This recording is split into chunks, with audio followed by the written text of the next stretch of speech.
good afternoon to everyone here in Qatar, and hello to everyone watching online. My name is Mark Johnson. I write about education for The Economist, and I will be hosting this conversation with the title Micro-Credentials, Making Different Types of Learning More Portable. Learning does not happen exclusively in schools, colleges, and universities, but outside of those places too. Learning's not only academic, but about all types of personal development. I think we've got a greater understanding of both of those things since the pandemic closed classrooms all around the world. But how far can we formally recognise these alternative kinds of educational experiences? And how can technology help? Well, we have two guests here with me today to discuss this. On my right is Nerijus Krotunas, an educator and the boss of Batchcraft, a startup based in Lithuania. And on my left here is Rosie Clayton. She's a WISE Research Fellow who previously led the Cities of Learning project for the Royal Society of Arts in the UK. Hello to you both. Thanks for joining me.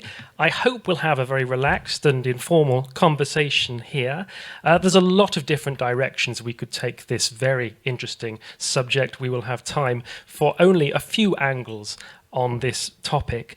But I think perhaps, Nerijus, I might start with you. Perhaps you can help to ground this discussion with a very practical example of the kind of innovations that we're talking about that we might imagine in the future. So, tell me, what is Batchcraft?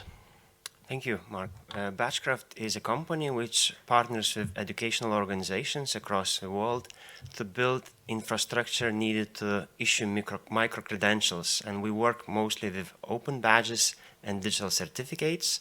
Open badges is a technical standard which allows any organization to issue credentials following that format. For example, we partner with Women's Technology Empowerment Center in Lagos in Nigeria, and we started issuing badges in their well-established educational programs for young girls and women focused on technology digital literacies. Another example, we will partner with Revitalize organization in South Africa, which again works with youth in very underprivileged communities, in townships, equipping them with skills needed for nowadays work, life, civic engagement. Or another example from Netherlands, where our partners Breakthrough Foundation, they work with young people who are facing mental health issues through building their confidence, building their awareness about what they can do and how can they really sustain themselves and help their peers in getting better. So these are three examples where badges are used to recognize different experiences, different skills across different programs. So give me an example of the type of qualification you might achieve. What would this badge reward? Would there be an assessment for it? And you say this is a rich country and a poor country thing that this operates in. Yes, it's possible to use it in any context often, and badges leading to qualification may lead to qualification. It's like if you imagine a roadmap as a learning experience, a learning journey, then badges would be signs on that road. So for learners, it helps to see where they can go, which directions they can take, or they look back through what they experience and they see actually badges as their accomplishments, and that builds confidence, that communicates about their skills, what they're able to do, and they can take badges outside of educational programs as proof of something what they managed to accomplish, show where it matters, for example, on their CVs, on their online portfolio, professional portfolio. So in this way, badges communicate what kind of things we can give, yeah. So it can be towards qualification, it can be towards job opportunities, or maybe next level of education. So it's always been the case that outside of a school environment, you could go to some kind of college and you could do some kind of evening course and you could get a paper certificate, and that would be, hooray, I've got a new qualification. How far is this new world of badges? How far is it any different from what we've been doing for decades? Yeah, one big difference, it's digital. Yeah, we used to have paper and we still have paper. I have some certificates, diploma I have in paper, some were lost already, maybe. So these are digital, so for that you need a bit of different infrastructure, but also it allows to unleash certain things which were not possible with certificates or in paper. For example, data. If you have thousands of badges, then you can have emerging trends from this data which is embedded in badges. So that's one thing what is very different. They're much more portable in a way, so you can go across platforms, you can go across national education systems if they allow to share, include, upload different credentials. Yeah, so that could be two examples for a difference. And maybe one last thing, that you gave an example where you need to go still in the evening to the college. Nowadays you can turn on your computer, go online to a course delivered by any organization, and here you can learn and get badges, again, opening new opportunities. So, what kind of learners do you think it is who are most likely to benefit from what you're building at Batchcraft? Yeah, I would say in our experience and working with different partners and organizations, most likely learners who don't have very formal credentials, they are benefiting the most, because for them having badges, smaller, bigger in their value, might be the only credentials they have. Yeah, if they inscribe in programs which is actually helping such learners to get back to education or prepare better for jobs, they might be having only that proof of their learning. They maybe didn't accomplish formal education, or they don't have qualification formally. Yeah? So that would be the learner type I would say they benefit the most. Also, I think if you see badges, micro-credentials, they are micro, which also means that they could be used in formative assessment, which is very much dealing with motivation, engagement of learners. So you could think about people who maybe lose their motivation on the way when you need to learn for months, semesters, years to obtain some proof of what you learn. Yeah? So small steps, quick feedback may motivate and engage better learners. Is it school-age learners? Is it adult learners? Is it both of those equally at the moment that are taking advantage of it? From practices and programs we see which start using badges, it's really diverse. I think what matters is that learners, they are seeing value of using a bit of technology, because you need that. So if it's very young, most likely it's better paper. Yeah? But if it's already people are in their hands having technology, that's maybe the age to start, and then it can continue as long as people want to learn and they want to get proof of their learning. Not get proof, but maybe claim even, I would say. And what about providers? Is this about making life easier for existing providers, or is it about bringing brand new types of credential providers into the market, brand new types of courses, if you like? Yeah, I think in our experience, diverse motivations drive organizations to start using badges. For some, it's, wow, it's a cool innovation. It's technology. Everyone is talking, everyone is doing, we are not yet doing, so let's start. So that's one type of motivation.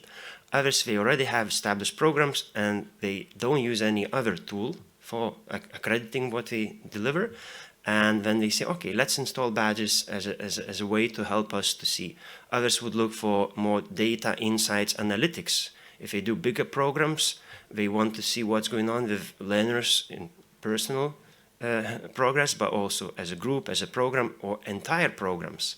And that's, again, with badges, you can get some data and better insights on impact of your work as an organization. So that could be at least 3 examples of motivations for starting to use badges and continuing using badges. Thank you very much. I mean, Rosie, let me come to you. Tell us about your experience of digital badges or other kinds of micro-credentials. I mean, what are the trends you're seeing as this topic evolves? Yeah, thank you, Mark. I mean, we were very much operating again in this sort of informal learning space. So again, giving a value and a currency to learning that takes place outside of school, and supporting informal learning providers to, kind of, I guess, package up and articulate the learning outcomes that learners would get from engaging in their programs. So, that I think that gave a lot of credibility and helped educators connect also the learning that went on in school with learning that took place outside of school. I've seen badges. If you talked a little bit about, who's using them, who are the learners, I've also seen quite a lot of growth in terms of adult learning and workplace development and workforce transitions. So, if you're thinking about reskilling and upskilling in the future of work, people are accessing learning online and through peer groups in different ways, and badges are helping them give a value to and a credential to recognise those skills to then transition in the job market as well. So I think that's quite a sort of valuable area too, that sort of professional learning and development for adults. The other thing I've been seeing quite a lot of now is sort of, I guess, consortia-based recognition of learning. So where you've got learning that's validated or warranted by sort of non-traditional providers. So again, businesses, the informal learning sector, the community sector. We're seeing, I guess, credentials, not so much traditional credentials being, I suppose, challenged by these new entrants, but it's certainly expanding our understanding of what the value of learning in different contexts. So you were involved some time ago now in getting a kind of badge ecosystem off the ground in some British cities. Can you tell us a little bit more about what that was about and what was easy and hard about that? Yeah, absolutely. So I think I'm still going in Brighton and Plymouth, Cities of Learning programme, and we work with consortia of providers, very much rooted in local context in the place. So we worked with, higher education institutions, employers, schools, museums, the local authority, to think about the sort of breadth and diversity of opportunities for learning that existed across that place, and then worked also with learners to co-design credentials to recognise those different forms of learning. So it helped learners, get a sense of what was available for them that they could access. And then we connected those badges into new types of pathways that then could lead into a job opportunity or an internship or further learning if they were out of learning already. So yeah, it was quite a sort of interesting way of, I guess, democratising access to education in that sense. The challenges, getting a technology system set up in itself is not easy. So building the sort of technical literacy of all these partners was part of the process, and onboarding learners to kind of, again, for them to understand how to manage their profile and understand how to talk about badges when they were, say, going to interviews and so on. But I think the technology is moving at quite a fast pace, and it's making it easier to get people upskilled in terms of using that side of things. Interesting that you say in the UK, one of the organisations that you were working with was schools. We've talked a lot about this being, a way of recognising out of school learning, but to what extent is this of benefit to schools, and what role could formal institutions play in this ecosystem? No, absolutely. And I think particularly in higher education as well as sort of secondary education, there's so much that goes on in schools that isn't recognised in any way through the formal qualifications that students take, which tend to be quite academic in focus. So the schools that we worked with wanted to give recognition to, say, their extracurricular activities or their co-curricular activities, and build that sort of portfolio of experiences that their students then left school with, in addition to their sort of academic qualifications. So I think the sort of, the vision that I'd like to see moving forward is students building that sort of richer profile of their skills and achievements and accomplishments that they can curate at different points. And tells a richer picture really about who they are and what they can do. Is there a danger here in making, this idea that everybody should have prizes, everybody must have a badge, that actually things that are just valuable just for their own sake, that we cheapen them a little bit if we try and assess them all in some way, shape or form? Well, absolutely everything should not be assessed. That's sort of not, that would be kind of problematic, and you wouldn't be able to then sort of differentiate what things, were worthwhile. But I think one of the kind of good things about badges is that sort of standard whereby, rigorous learning has to sit within it. So, helping kind of schools really articulate, right, if what do we want to kind of give a value to and a credit outside of formal qualifications, what learning's taken place, what assessment methods have we used to then award this particular credential. I definitely wouldn't go for sort of badging up everything, but I think there's a place for recognising the vast array of things that happen within a formal setting that aren't currently recognised in any way. So you're involved with a group of thinkers that are recommending reform to the way that schools in the UK go about assessing children and the certifications they provide them. I mean, tell us a little bit more about what you think is broken there and to what extent the kinds of things we've been talking about up to now might be part of the solutions you may end up recommending. Yeah, well, sort of, I mean, I suppose in English context more than so in a UK context, we have an increasingly sort of narrow education system from sort of secondary to sort of 16. Predominantly academic strengths are recognised. We don't have that broader recognition of skills and dispositions that, say, employers want or learners feel are valuable. Our assessment modes are very much via terminal written exams, which suit certain types of learners very well, but say don't allow neurodiverse learners to really show what they know and can do. So we're developing a sort of a range of proposals around how we might move to a more sort of nuanced multimodal system of assessment, probably more complex. It will take time, and it won't be about changing everything that's there's a lot of good stuff about the system as it is at the moment, but we think we need a more nuance, different forms of assessment as well as written assessment, and that sort of broader baccalaureate that recognises breadth of strengths. I mean, let's bring you both in. I mean, let's. If credentials in the future are likely to proliferate, the number of providers, the type of credentials they provide, if this is going to blow up in a big way, I mean, how do we make sure that these credentials retain some kind of value, that they don't become enormously degraded? I mean, who polices this ecosystem, or is there no policeman by design and that's the point? I mean, how do you approach this at Batchcraft? Yeah, I think we say have as many badges as you can, issue as many badges as you can, and most for me, it's like imagine we had a web at the start where we had only few websites. How did we find them? Well, you know the address. Then it exploded with numbers. What do we have now? Search engines. So I think the next technological development, if we would have a blow of badges, would be tools to make sense of what they tell about individuals, about maybe organizational capacity and competence. So I think we will be seeing such developments. So I wouldn't be scared of too many people having too many badges, and that seems or sounds like decreasing value, but actually no, it's increasing, because that's where we are going with many other fields already. I know there's organisations in the US, maybe I think they're called Credential Engine, who have sort of been set up to try and make sense of the marketplace of credentials and sort of work out the different categories around which they're being designed and issued, and help people basically sense make amongst the wide array of things that are now recognised and validated through credentials. But I mean, Nereus, do you have standards of what a badge entails? Do you sort of police the providers to make sure that they retain some kind of meaning, or is it really a free-for-all, create as many badges as you like? For us, as a primarily technological development company, we care of the developing technology, following the feedback from different organizations, users, learners, what makes sense to them. But also often I find that we enter into educational role to train partners, train clients on how we can make better of using badges. Yeah? So sometimes we do it through education, not policing, rather like putting and saying this badge is good, this badge is bad. No, we are saying what could be a good badge for given context, because again, standards often depend on the context where they are applied.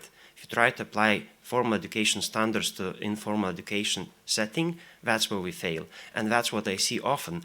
When you want to validate some learning from informal education, it fails instantly because it is validated through very formal procedures. So that's where I see badges as technology can be rather neutral in what they show and how they are used. And that's where we leave organizations to collaborate across sectors, inside sectors, to establish these standards, communicate them, apply them in practice. So that would be my response to your question. Are these badges issued after assessments of some sort, or is it often the case that you get one for turning up?